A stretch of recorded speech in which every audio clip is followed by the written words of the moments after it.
waxaan ahay Mawlid Xaaji Cabdi oo idin socodsiin doona barnaamijka dunida maanta oo ka imaan doona Nairobi haddii aan la idmo waxyaabaha ku maqli doontaan waxaa ka mid ah mucaaradka dalka Kenya ayaa waxa ay sheegeen inay ku guuleysteen doorashada dhacday Talaadadii waxa ay sheegeen in hogaamiyahooda Raila Odinga uu yahay ka ku guuleystay doorashadaasi laakiin guddiga korjoogtada ee caalamiga iyaguna waxay sheegeen in doorashada dhacay ahayd mid xalaal ah oo markaa la isku halayn karo waxyaabaha kale ku maqli doontaan waxaa ka mid ah barnaamijka Kuuriyada Waqooyi oo digniin u jeedisay Mareykanka Somaliland wararkeeda gaar ahaan doorashooyinka iyo Puntland oo bilihii wasiirada la ansixiyay iyo sheeko xiiso leh oo ku saabsan haweeney 19 sano jirta oo ku guuleysatay inay shahaado jaamacadeed hesho qodobadaas iyo kuwa kale kala soo barnaamijka wararka BBC da galabta halkani waa Nairobi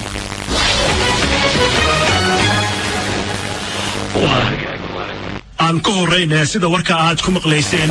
isbahaysiga mucaaradka ee dalkani Kenya ayaa goor dhaweyto shir sharaa'id oo ay qabteen waxa ay ku sheegteen inay ku guuleysteen doorashadii dhacday maalintii Talaadada wariyaha BBC da Xasan Cali Geela ayaa haatan stuudiyaha igula sugan Xasan maxaa ugu dambeeya wararkan Mawlid sidaad sheegtayba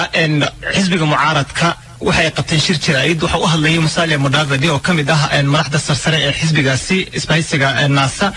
waxa si culays ka sii muujinayay oo garbaha ka fadhiyay Raila Odinga oo musharaxii tartamayay iyo ku xigeenkiisii ninkeeda Kalonzo Musyoka iyo mas'uuliyiin kale marka Musalia shirkiisa wuxuu ku sheegay inuu ku hadlayo afka NASA waxyaabo uu sheegay waxa kamid ah waxa uu yiri markii aan eegnay xogta rasmiga ah ee soo gaaraysa xarunta IEBC da ama guddiga doorashooyinka dalkani Kenya ee saxda waxa muuqata in iyagu ay ku horeeyaan ama ay ku sareeyaan doorashadan waxa uu sheegay in Uhuru Kenyatta looga sareeyo arinta Raila waxa uu sheegtay inuu haysto 8 milyan iyo wax la jira halka ninka la tartamayo ah madaxweynaha haatan xilka haya ee Uhuru Kenyatta oo haysto 7 milyan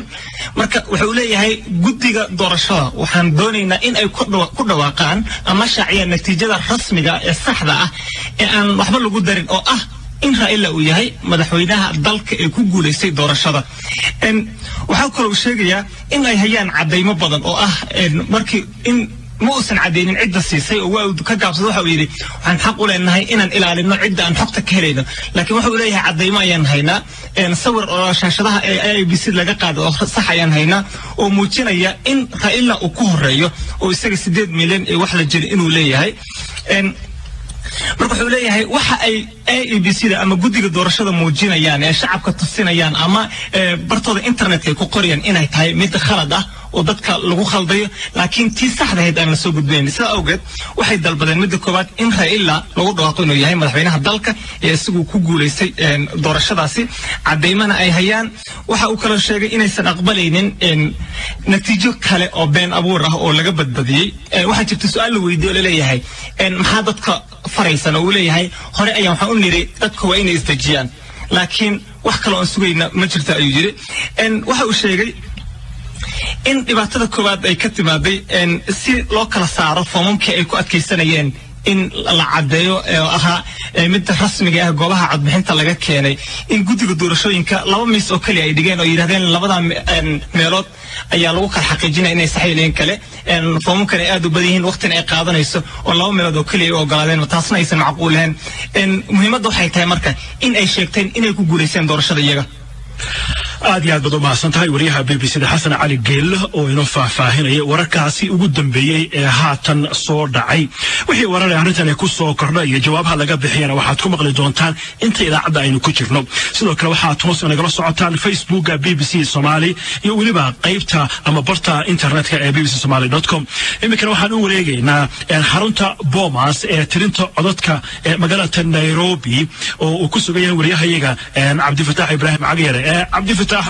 maxaa ugu dambeeya xagaaga مولده إلى هاتن وحاسعنا ترينتا ورقدها فممكن يقان صدني أفر أي صدني أفر بي تاسي أو كسر دعاية هلكن أو قبته كسر دعاية نتيجة كردعة دورشة كان عضي مالنتي سلاسة هيد ودن كان كينيا هذا ما قدامها قد جالسين دورشين كينيا وفولا جبوكاتي أو شجرة هلكن كوقبتي أي واحد ومركل كعلي يعني قد جو وسوى ناكسن وطرش قديسة وأنا يجرين وحفر جلنا أو لقوا سماية نتيجة كدورشة ده وحوش جاي إن aanan loo dhicin kombiyuutarada guddiga doorashooyinka sida uu ku andacooday musharaxa mucaaradka Raila Odinga oo shalay hadlayay. haddaba Wafula Chebukati gudoomiyaha guddiga doorashooyinka oo ka hadlaya arrinta la xiriirta in loo dhacay kombiyuutaradooda iyo in kale ayaa waxa uu yiri The commission has guddiga warbixintooda ay sameeyeen waxaana ula jeedaa waxa ay jawaab ka bixiyeen eedaymihii naasa ee ay u dirtay warbaahinta iyo shacabka. warbixinada hordhaca waxa ay muujinayaan inaan waxba la jabsan. xaqiiqdii in wax la jabsado waa la isku dayay laakiinse laguma guulaysan, waana sidaas arrintu. Hacking was attempted but did not succeed. haddaba Wafula Chebukati ayaa mar kale u xaqiijiyay dadka Kenya in doorashada u dhacday si xalaal ah, waxaana intaasi raaciyay in uu rajaynayo in dhammaan goobaha codbixinta ay natiijooyinkooda kusoo gudbin doonaan wixii loo gaaro 12 duhurnimo maalinta berita ee Jimcada. waxaanu yiri We want to assure you that we have done our best as IEBC. waxaan doonayaa inaan idin xaqiijiyo in ka IEBC ahaan aan aad u dadaalnay sidii doorashadu ay u noqon lahayd mid xor u ah musharax kasta, ayna ugu kalsoonaan lahaayeen dhammaan dhinacyada ay khusayso iyo dadka Kenya oo ah kuwa ugu muhiimsan. aad baan u shaqaynaynaa si aan u xaqiijino inaan gaarno natiijada kama dambaysta ah waqtiga ugu gaaban ee ugu macquulsan. waxaan filaynaa in dhammaan natiijooyinka doorashada madaxweynenimada ee ka imaanaysa saraakiisha doorashada ay soo gaari doonaan xarunta dhexe ee codadka lagu tirinayo wixii loo gaaro 12 duhurnimo ee berito ah 11 Agosto. National Tallying Center by 12 p.m. tomorrow, that is the 11th of August. hase yeeshee mucaaradka Kenya ayaa ku adkaysanaya in ay ku guulaysteen doorashooyinkii baarlamaaniga ee la qabtay salaasadii xilli dalka oo dhan laga dhul sugayo xaqiijinta tirinta codadka ee lagu soo gudbinayo qaabka elektaroonikada. natiijada hordhacdana waxay muujinaysaa in madaxweynaha xilka haatan ayaa Uhuru Kenyatta uu guulaystay. haddaba ninka ay sida weyn isu hayaan Raila Odinga ayaa arrintaasi gaashaanka u daruuray oo ku andacooday in kombiyuutarada guddiga doorashooyinka loo dhacay oo la jabsaday, sidaa daraaddeedna doorashadii lagu shubtay eedaasi oo gaashaanka u daruureen. sidaad maqlayseen guddiga doorashooyinka goordhaweyn Raila Odinga isbahaysiga uu hogaamiyey waxay sheegeen oo ay soo saareen iyagoo ku adcoonaya inay ku guulaysteen doorashadii la qabtay salaasadii. haddaba goorsii horreysay ayaa waxaa la hadlay guddiga doorashooyinka Kenya Kalonzo Musyoka oo ah ku-xigeenka Raila ee musharaxnimada Kenya. waxa uu sheegay inay IEBC-da oo ah guddiga doorashada Kenya aanay u qalmin inay hogaamiyaan kiiskan. waxaanu yidhi This is a case that calls for international experts to be able. kiiskan waa mid ku baaqaya in khubaro caalami ah ay u suura gasho inay eegaan. waa arrin farsamo. sidaa daraaddeed waxaan qabnaa aragti ah in kombiyuutar jabsasho ay dhacday, waxaana ay leeyihiin caddayn ma jirto. sidaa awgeed waa hadalkooda iyo hadalkeennu iska soo horjeeda. waxaanan haynaa khubaro. waxay ila tahay sida ugu wanaagsan aan kaga gudbi karno waa in la helo cid dhexdhexaadisa. keliya IEBC ma aha in iyadu maxkamadeeda ay xaakimna ka noqoto, waayo waxaa lagu eedaynayaa inay oggolaadeen intani ay dhacdo. Because it's stand accused of having allowed this to happen. haddaba magaalada Nairobi ayaa maanta goorsii horreysay iyo waqtiyo iyo xilliyo kala duwan waxaa ka dhacay ay qabanayeen guddiga qaar ka mid ah ergooyinka caalamiga ah ee dusha ka eegayay doorashooyinkii ka dhacay waddankan salaasadii la soo dhaafay. madaxweynayaashii hore ee dalalka Koonfur Afrika iyo Ghana Thabo Mbeki iyo John Mahama oo kala hogaaminayay ergooyinka midowga Afrika iyo dalalka barwaaqo sooranka ayaa waxay sheegeen inaysan u muuqan wax isdabamarin lagu sameeyay natiijada. waa kan John Mahama oo ku hadlayay afka dalalka xubnaha ka ah barwaaqo sooranka ee Commonwealth loo yaqaano oo arrintaasi ka hadlaya. We believe that the election has been conducted. waxaan rumaysanahay in doorashada loo qabtay qaab daah furan oo lagu kalsoonaan karo, ayna tahay in dadka Kenyaanka lagu ammaano doorashadaas. sida aan iriba hannaanka geedi socodka lama soo gabagabayn, welina waa uu socdaa. keliya waa marka natiijada kama dambaysta ah lagu dhawaaqo marka hannaanka doorashada uu soo afjarmayo. sidaa daraaddeed ma qabo sabab aan uga shakiyo awoodda IEBC ay u leedahay qabashada doorasho lagu kalsoonaan karo. Doubts the ability of the IEBC to deliver a credible election. dhinaca kalena waxaa isla maanta hadashay Marie Shake oo hogaaminaysa ergada midowga Yurub ee doorashada dusha kala socotay. waxaana sheegtay in ay ku qanceen sida uu guddiga doorashada Kenya u soo bandhigay natiijada. waxaanay tiri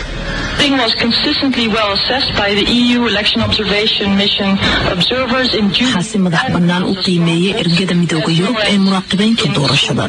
korjoogta ayaa ku sugnayd meelaha ay Jubilee iyo NASA ay xoog ku leeyihiin iyo sidoo kale degmooyinka natiijooyinka aan dhanna raacsanayn mana jirin wax astaan ah oo muujinaya faragelin gudaha ah ama mid caam ah oo la sameeyey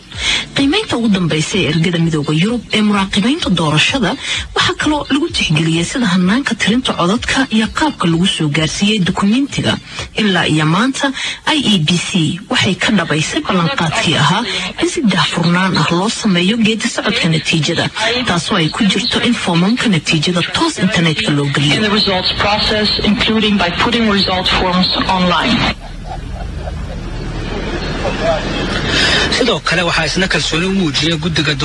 doorashooyinka ee Kenya xogayihii hore ee arrimaha dibadda ee waddanka Mareykanka John Kerry oo ka socday xarunta Jimmy Carter oo ka mid ah 50 hay'adood iyo ururo dusha ka eegayay doorashada Kenya waxaanu yiri